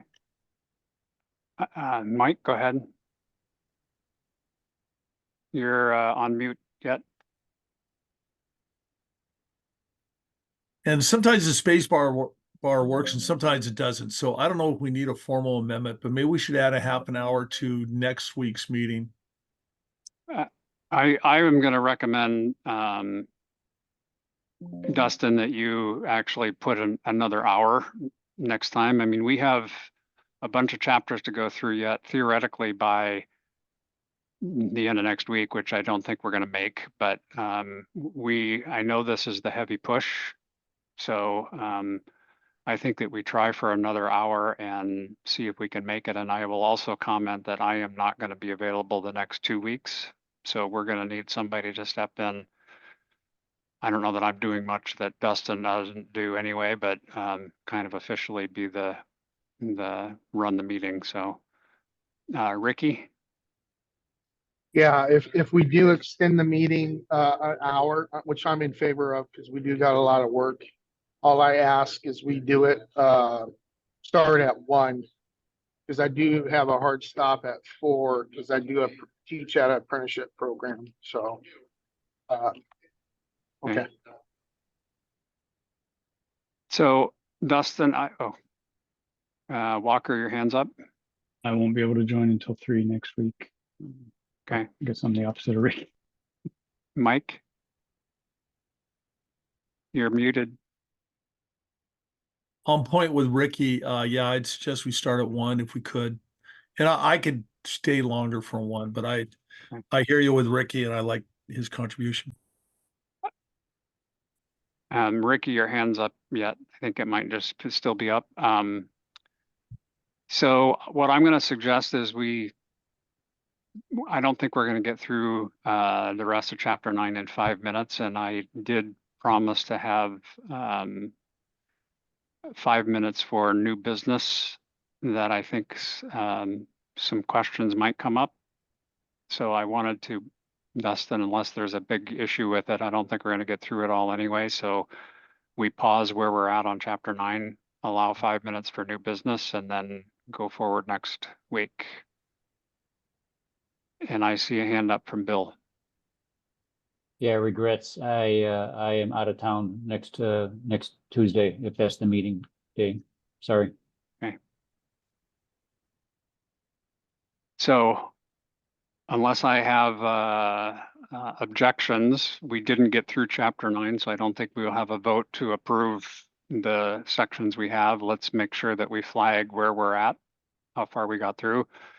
Next week, my suggestion, if Walker can't get there till 3 o'clock, that you do other chapters first and try to finish chapter 9 when he gets on. Join 1 to 1:30. Maybe we can hit it quick. Yeah. So, And I would just like to say that all the stuff that's on this meeting's agenda for documents, it'll be moved over to next meeting's documents. And as soon as we can get anything else that we're adding to the agenda, it'll be on there as well. Does finding it on our website work for everybody, or would we like a dissemination email of these documents? I think an email notification and tell people where they're at, just so we know when we can go in and start looking at those chapters. And I would, Dustin, if you get one chapter ready tomorrow, put it up there and email it for us, and so we can start looking. So Mike, you have your hand up? Yeah, I was gonna raise some issues for this meeting, but I think what Okay. I'll do, Dustin and Roger, I'll go over it just with you two guys and see how Okay. you want to blend it in. Okay. Well, I think that despite us having so much work and deciding we can't move forward, we're 3 minutes out. So I think I will suggest that we close the meeting this week and move forward with this next week. And I realize that we are, how far we're going to get through next week, I'm not sure. I know that there will be similar questions on all of the other tags as well. So that's something that the whole council is going to have to address in 2 weeks, 2 or 3 weeks, whenever we have the May council meeting. So we just need to keep going through it as quick as we can. I think what Walker did is perfect. While it seems a little bit laborious maybe to go through it, that's what the tag is for, is to go through line by line and really make sure that we understand, yes, there aren't impacts, or no, this one does have an impact, so we can study it further. So good work, Walker, and everybody else. Yes, thank you, Walker. And as we approach next meeting, just keep an eye out on the website and your emails for these documents. If we could maybe pre-digest them, it might speed up the process as we review them. So if we have some short chapters, maybe if we've all looked at them, like for example, 49 is pretty short. It makes some modifications, does NFPA 130. I believe the recommendation is just to approve it or keep the amendment as is. If we can review that and just maybe come in and make a motion real quick when we get to that one, we can maybe save a lot of time with a little bit of pre-digestion, and I will do my best to get you these things here as soon as possible, so you have the time to actually do that. And so we're working with a limited amount of time and limited amount of hours in the day and people to do it. So we'll do our best to get it out to you promptly. Thanks, Dustin. So with that, the meeting is closed. Dustin, is it possible to keep the meeting open and just have Mike, you and I talk? That is completely possible. All right. Thanks, everybody.